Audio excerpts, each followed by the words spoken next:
It's the day after the Jarred Kelenic trade, and the winter meetings are underway in Nashville, so there's quite a bit going on in the world of the Mariners right now. We're going to answer some of your questions coming up here on Mailbag Monday. Colby, hit it. You are Locked On Mariners, your daily Seattle Mariners podcast, part of the Locked On Podcast Network, your team every day. Ahoy, sailors. It is Monday, December 4th, 2023. This is Tiding Gonzalez and Colby Batnett for the Locked On Mariners podcast, brought to you by FanDuel. Make every moment more. Right now, new customers get $150 in bonus bets with any winning $5 moneyline bet. That's $150 if your team wins. Visit FanDuel.com/LockedOn. That's LOCKEDON to get yourself started. Thank you so much for making us your first listen. Subscribe, like, and turn on alerts if you're watching on YouTube, or subscribe and leave a 5-star review on your preferred podcast platform if you like what you hear. And if you're part of the crew and rock with us every single day, let us know in the comments below. And if you want to hear from us even more, please consider signing up for our Patreon. You can now get a free 7-day trial to check out the show. The link, as well as our social accounts, is in the description of this episode. This is Mailbag Monday, the show where we answer your Mariners questions, and we're going to start here with Jenny. Wants to know, hey guys, which do you think is John Stanton and company's top priority? 1, being one of the top cash flow positive clubs in Major League Baseball, and if we win while we're at it, great. 2, building a team and saving their silver bullets, money, to land and extend the right players. Both of those things kind of go hand in hand, right? Like Stanton wants to prioritize revenue, and that directly has an impact on number 2, which is more of a front office thing, where money is a finite resource because Stanton is never going to afford Jerry Dipoto and Justin Hollander the resources that they should have. And therefore, the Mariners, their baseball operations, has to be very selective with how they spread out their funds. Right. So I think number 2 gets impacted by number 1, and both of those things are essentially true. It's just number 2 is more of a priority for the front office because of their circumstances, and number 1 is the priority of the ownership because they're greedy. Billionaires want more money. Imagine that. So yeah, it's definitely number 1 is the priority though. Like that. Yeah. That is John Stanton's number 1 priority.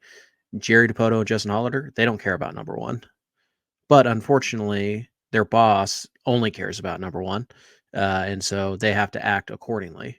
Which honestly what makes yesterday's trade so annoying and so frustrating. So I guess we shouldn't be all that surprised because this is a team that one of the most profitable teams over the last 3 years, and yet they haven't reintroduced much of that money into the ball club. They made some additions to the ballpark, which most of us will never utilize anyways. But we shouldn't be that surprised because we got to remember Stanton was part of the old ownership group. The old ownership group thought the exact same way. And we probably should have realized that John Stanton thought the exact same way when he basically refused to say he would have fired Kevin Mather, who publicly said, amongst other things, our goal is to win 85 games every year, make a profit, and if we sneak into the playoffs once in a while, that's good enough. And when asked if he would have fired him if he hadn't resigned, he wouldn't answer the question, which tells you the answer is no. So, John Stanton, Kevin Mather said the quiet part out loud. We were hoping Stanton was different. We have zero evidence to suggest he's any different than the Nintendo group. We have zero evidence to suggest he's going to run this ball club any different than, Howard Lincoln and Chuck Armstrong. Like, we have no evidence, zero, zilch, to suggest that he cares about winning like he says he does. He'd like to win, but not as much as he'd like to rake in hundreds of millions of dollars, knowing full well that when he sells this team, he's going to make $1 billion in profit minimum. He's not running at a loss here, guys. The Root Sports thing is not going to cost him a penny out of his own pocket. None of the guys in the ownership group are losing money. None. Maybe they don't make as much as they did the year before, but they're not losing anything. Nothing is coming out of their pocket. Yeah, the regional sports network aspect of this is they're not going to make as much as they would like to, as they projected to. But it doesn't mean that they're going to lose money. They're still going to be a profitable ball club because having access to Root Sports be more of a premium thing, yeah, that is going to impact quite a few people in the area. But there's still going to be a lot of people that do make the upgrade. So while they are going to lose some people in that regard, they're still going to get a ton of money coming through. They're not losing money. They're not going to go bankrupt. They're not broke boys all of a sudden. They're not they're just not going to make as much as they would like to. And they'll always make it back at the end when they sell the club. By the way, if the Mariners are really concerned about revenue streams drying up, it would be a great way to introduce new revenue streams. Sign the guy who played for the Angels the last couple of years, who, by the way, Passan has speculated is the quote-unquote mystery team that suddenly has entered the Shohei Ohtani talks. So we'll see. I wouldn't hold my breath, but just saying. Hold on. Passan said the Mariners are the mystery team? He's speculating, but yes, he did say that. It's pure speculation on his part. He's the one that did the whole Blanche set the money thing, though. Yeah, he's the one who started this with that report. So, okay, it's almost like everybody's just speculating about everything, and they don't have any actual evidence. I'm not giving that any of my energy. Nope. All right, next question. We're moving on. Mark wants to know, I know I am minority, but why should I be upset that we traded a guy who can't get out of his own head? Talking about Jarred Kelenic. Take away the month and a half that he had last year, he has been overwhelmed by big league pitching. I think it's less about the player that you're trading away and more about what the trade represents, which is that Jerry Dipoto and Justin Hollander are not going to have the funds that they need. And as a result, they're having to make business decisions instead of baseball decisions. Yep. And by the way, just for the record, the month and a half that Jarred Kelenic had is better than any month and a half Jackson Coar has ever had, or Cole Phillips, mostly because Phillips has been hurt. But yeah, so you still, I like Jarred. I think his fire can be good if it's properly placed and all that stuff. And we don't know if it is or isn't. There's some whispers today, but after the fact, whispers tend to come out quite often. So we don't know how much of that is true or not, but and I don't want to speculate on it, but I like Jarred, and he's 24 years old. And, even if it was only a month and a half, he did take significant strides last year.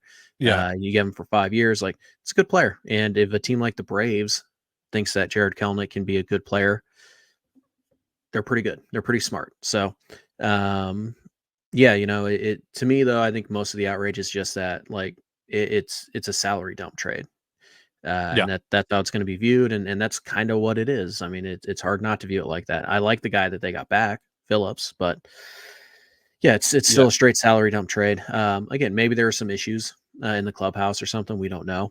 Some have speculated, but yeah, I think it's more, and again, I don't want to speak for most people, but I do think that a large chunk of people are really more upset about why wouldn't you just keep Kelenic and just eat the $15 million about what it ended up being? Why not just eat the $15 million and keep Jarred Kelenic?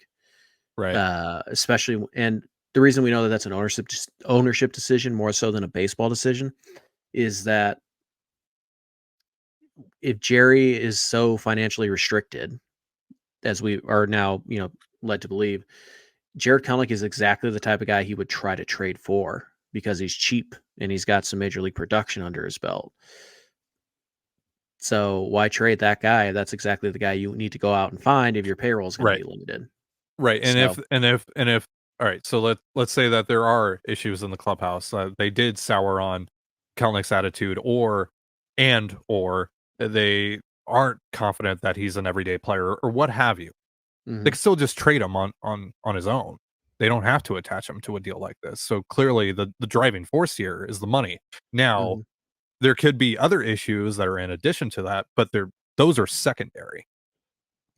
So yeah, while while a trade of some kind, and I speculated about this last night on Twitter after we did the show, that while a trade of some kind for Kelenic may have been coming all along, the way that it was handled, the fact that he was attached to a couple of bad contracts, and that you didn't get a return that's necessarily reflective of a guy that still has 5 years of club control, is only 24 years old, has some upside, and seemed to have finally started to come into his own a little bit this past season.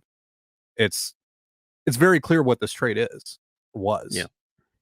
So that's what's upsetting about it. It's not specifically about the player, but the other thing that I'm concerned about here is, are they actually going to roll with Dom Canzone as an everyday player? Are they going to write him in pen as an everyday player in one of the outfield spots?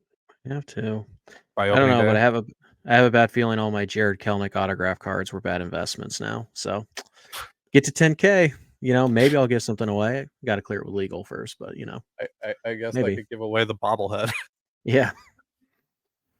Yeah. Yeah. All right. Well, I'm sad now. I got over it. I started feeling better about the trade this morning, but then talking about it again, I'm sad again. So Oh, really? So you listened to what I had to say and you kind of let it marinate, and all of a sudden you like the trade. Imagine that. right, it was you. It was all you. It was all you. Yep. I just heard your voice in my head telling me, Ty, you're an idiot. Ty, you're stupid for feeling that way. You should feel differently. And I was like, you know what, Colby, you're right. Should feel differently. You're welcome.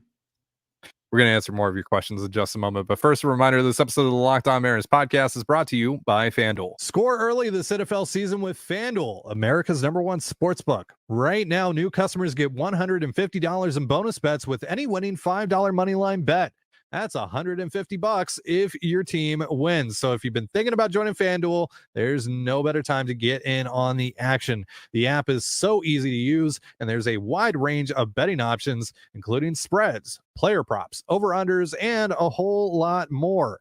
And the Mariners might not be playing right now, but the Kraken and Seahawks are. So whether the action is on turf or on the ice, whether it's Jared McCann or Geno Smith, you can bet on it all with FanDuel. So visit FanDuel.com/lockedon. That's LOCKDON, and kick off the NFL season. FanDuel, official partner of the National Football League. And you're listening to the Locked On Mariners podcast. Thank you again for making us your first listen. And as a reminder, Locked On has launched the first ever national sports 24/7 streaming channel on YouTube. Locked On Sports Today is here for you 24/7, covering the top sports stories of the day with the local experts of Locked On, plus our national shows covering every league. Go to Locked On Sports Today on YouTube and subscribe to the first ever national sports 24/7 streaming channel, part of the Locked On Podcast Network, your team every day. And this is Mailbag Monday. We're answering your Mariners questions. Let's see what we got here. We got one from Max. Is it possible the Mariners add both Paredes and Arozarena from the Rays? Probably not without trading Logan Gilbert. Yeah. By the way, apparently, quick clarification, it was Heyman, not Passan, who specified that he. Yeah. Heyman, great knower of all things Mariners. Yeah. Didn't he also throw out the Soto thing last night too? So yeah. He's just guessing. Never mind. Yeah. He's always guessing. To be fair, it seems like most people are just guessing about what the Mariners are doing this winter. John Morosi said the Mariners are a great fit for another player, this time Cody Bellinger. So. He's just throwing guys out. Like, don't listen to anything Morosi says, guys. It's wait till he tweets news, not opinion. Let us know in the comments. Question of the day: who has John Morosi not linked to the Mariners this winter? Wrong answers only. There you go. I think he said something about Sue Bird coming out of retirement to play right field, so that could be something. So they could, but I think it probably takes Gilbert. I don't see a path to a deal getting both of those guys without giving up Logan Gilbert. And is Paredes 4 years of Paredes and 3 years of Arozarena worth Gilbert? Probably. But are the Rays going to see it that way? Probably not. So you never know. You can't rule anything out. But I would say it's highly unlikely that there's any deal that we could conjure up where both sides are comfortable giving up what it would take to move those two players. So one of them, I could absolutely see one of them, and I think both of them make a good deal of sense. I'd prefer Randy Arozarena if I had to choose, but I think both make sense. I just have a hard time coming up with a deal or a scenario in my head where the Mariners get both of them, unless it's some kind of crazy 3-team deal and like, I don't know, the Rays are getting Soto and something like. I just don't see it. Next question here from Michelle. Do you think Cole Young is our future second baseman, or do you think JP moves to second base when Young is ready to come up? I think Young is closer to the big leagues than his current, where he ended 2023 would suggest. So I don't think that this is about Young being 3 years away and where's JP going to play in 3 years. I think this is about Young potentially being, 9 months away. And at that case, you're not moving JP Crawford off of shortstop for an unproven, 21-year-old prospect. So Young's going to play second base at least for quite a while. Unless again JP does get traded or something like that, which we can't rule out, unfortunately. But I think it's pretty safe to say that the way things sit right now, JP's the shortstop, Cole Young will be the second baseman, and we could see that double play combo on an everyday basis as soon as August. As soon as August, but more realistically, probably sometime in like May or June of 2025. Young is quite advanced for his age. Yeah. It's also up to JP. Maybe the Mariners go to JP with the idea and they see what he thinks, and if he's open to it, maybe. Yeah, I don't think that Young is going to be significantly better defensively than JP. Because I agree too. Yeah. I know the metrics hate JP, but you watch him every day, just like we do. He's at least average. At the very least, he is an average shortstop. Right. His range is poor by the metrics, but overall, I mean, we've seen what JP can do. Like JP is, he's not a problem. Yeah, he's a human highlight tape at times. So like I would consider him to be at least an average shortstop when you consider the high ends of JP and then what the metrics say, and trying to balance that out a little bit more. Yeah, and that's about where Young is kind of projected to be at short. It's about average. He'll be fine. Next question here from Distraught. Hypothetically, which current players could you see the Mariners moving Julio out of center field for? This obviously isn't going to happen, but I'm curious to see who you think might outvalue him, if there even is one. I don't think there is one. Nobody. Because we've even said with Luis Robert, like we wouldn't move Julio out of center field for Luis Robert. No, I mean Julio is probably a top 5 to 8 defensive center fielder in baseball right now after the year he just had. Nobody. The answer is nobody. I mean, like Kevin Kiermaier just won the Gold Glove, so from that standard, he is a better defensive center fielder, quote unquote. I'm using air quotes here for those listening on audio. But even for him, right? You wouldn't move Julio off of center field for Kevin Kiermaier. Absolutely not. So even the guys that might be better than Julio defensively at center field, those guys are not even in the same area code as Julio in terms of superstardom and being the face of your franchise and all that. Julio's the center fielder until he says, I don't want to be the center fielder anymore. That's just what it is. Or until he takes a pretty serious step back defensively. And we have no reason to believe that's going to happen anytime in the next 5 years. The dude's 22 years old. So no, nobody. Julio staying in center field until either his health dictates that he moves or that, he's willing and ready to move. You're not going to Julio this winter with anybody and saying, hey, would you be willing to move to left field if we sign this guy or we trade for this guy? No. The guy you acquire is willing to move because he's not Julio Rodriguez. So there's nobody. You're listening to the Locked On Mariners podcast. Thank you again for making us your first listen here on Mailbag Monday. Got a couple more questions. Got one here from Deanna. Explain something I don't understand. An MLB season for an everyday player is about 600 to 720 plate appearances. Cade Marlow had 1 F-WAR and exactly 100 plate appearances. I understand production is an accordion and not a steady thing. Why can't I expect 3 to 6 F-WAR from Marlow? Math, logic, eye test. He's not very good. I mean, we saw he did the bulk of that 1 F-WAR. I mean, the entirety of that 1 F-WAR in the first 2 weeks that he was up, and then the final 2 weeks of the season or his major league season were not good, and he got sent down as a result. So and never got called back up. No. So the reason it's not just like you said, it's not linear, right? There's ups and downs, and it's not uncommon for a player to come up to the big leagues, particularly an older prospect, come up to the big leagues, hit pretty well while the league tries to figure out the best way to attack the player, and then once they make their adjustment, the player struggles, and then we have to see if that player can make the adjustment to get back. And so basically, like you said, it's not a straight line. It's not linear. So if he was worth 1 win over 100 plate appearances, he might be worth -4 over the next, or -0.4 over the next 100. And then the next 100 is he's plus 0.2. And it just kind of ebbs and flows just like a regular season. So expecting Marlow to do, first of all, expecting anybody to be a 6-win player, there's like a dozen guys that's a reasonable expectation for. So that's an issue. expecting him to be a 3-win player before he's ever done it before, that's also kind of a risky proposition. So essentially, when you look at Marlow's WAR, it's heavily weighted by the first 2 weeks, and then the next 2 weeks he was at best replacement level. But that's why, because we have 'Cause- just as much evidence to suggest that he's replacement level as we do that he is a 3-win player. Yeah. And then obviously you factor in just traditional scouting, like what do our eyes tell us when we watch this guy play?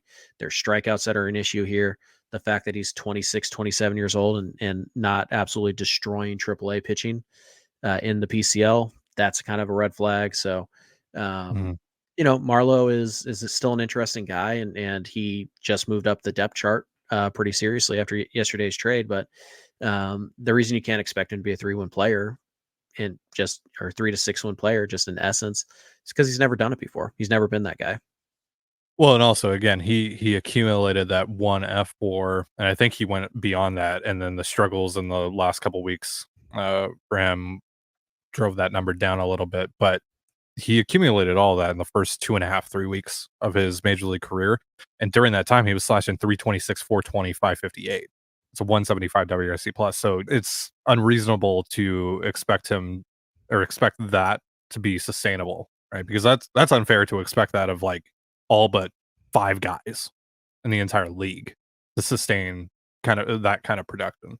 Next question from D Panky. This is our final question of the day. Do you agree that it's dumb people always focus on who won a trade? Shouldn't all that matter is if your team is better or has more potential to be better with increased payroll flexibility? Yeah, we say it all the time. The trades, ideally, like the best trades are when both teams benefit from them, when both teams win the deal, right? That's what the whole point of trades are in the first place, is that team A needs or wants X and team B needs or wants Y, and both of those things pan out, both teams. Yeah. We usually look at the team that's buying as the winner of the deal rather than the team that's selling, right? But because the team that bought got the best player at the time doesn't necessarily mean that the team that sold isn't going to extract more value out of the trade long term. Yeah. Also, it matters where teams are when they make the trade, where they're at in their build. Pretty good example of this is like the JP Crawford for Gene Segura trade. First couple years, that seemed like a steal for the Phillies. Now we're looking back and we go, boy, the Mariners are so much better off with JP than they are with Segura. But I don't think either team feels bad about that trade at all. Another really easy example of that is the Haniger, the Haniger Taiwan trade. Like the Diamondbacks got Ketel Marte. The Mariners got Gene Segura, who they then flipped a couple after an All-Star season for JP Crawford. And they got Mitch Haniger out of that too. So, and that's the other thing too, is that these trades are all kind of connected, and you can branch them off of one another. So, obviously, I know a lot of this probably stems from a lot of people saying the Mets won the trade. The Mariners don't feel bad about that trade at all. They don't. I'm, of course, the Edwin Diaz trade is what I'm talking about. They don't feel bad about that trade at all, just because none of those guys are still in the org. Because Kelenic gave them a win and a half this year or whatever, and then he went out and he got them 2 players, right? And he also helped them clear salary. They acquired Justin Dunn in that trade. Well, Justin Dunn went out and helped them get 2 pretty good years of Eugenio Suarez and one, fringe average year of Jesse Winker. So yes, the idea that like a team won or lost a trade really doesn't carry any value whatsoever. To like nothing real. It's just a discussion point. Right. And basically they won a trade, they lost a trade. Basically you use that to try and make a point about the GM who made the trade. Right. Yeah. Sometimes you're going to win. Sometimes you're going to lose. What's most likely to happen is both teams lose. What is the ideal scenario? Both teams win. That is how it goes. Right. And again, back to the Haniger example, even excluding the JP aspect of that, the Mariners extracted the more immediate value, and the Diamondbacks extracted more of the long-term value, like I was talking about. Where it turns out both teams won. It's just the further we get away from the trade, it looks better for the Diamondbacks. But at the time that trade was made, and shortly thereafter, it looked like the Mariners had fleeced the Diamondbacks. Right, so deals also tend to change in terms of perspective once we get more context with them as well. And so that's why, like, again, when a deal happens right away and we're immediately saying this team won, this team lost, et cetera, et cetera, et cetera, it's pointless. It's pointless because, I mean, like with the Mariners, right? With this particular trade, the Jarred Kelenic trade to the Braves, I think it's a very much dependent on what they do with that money, if they do anything with that money. And also, we don't know what Jarred Kelenic is actually going to do in Atlanta. We think we know what he's going to do. We think that he's going to pop off in Atlanta. But right now, the Braves are outright saying we don't even think that he's guaranteed the left field spot. So, right. We also have no way of knowing what they spend that money on because they can go out and sign like Shohei Ohtani or whatever, but we don't know that we count the 20 million or 15 million they saved as money they gave to Ohtani. We don't know, right? So a lot of the times when we talk about who won a deal, who lost the deal, it's really just nomenclature. It doesn't carry significant value. So we say, oh, they lost that deal. Okay, so what? They went out and they did this instead, and it worked, right? So every GM, every baseball ops exec has good trades. They have bad trades. Even the really good, like Billy Bean, has some whoppers of losing trades.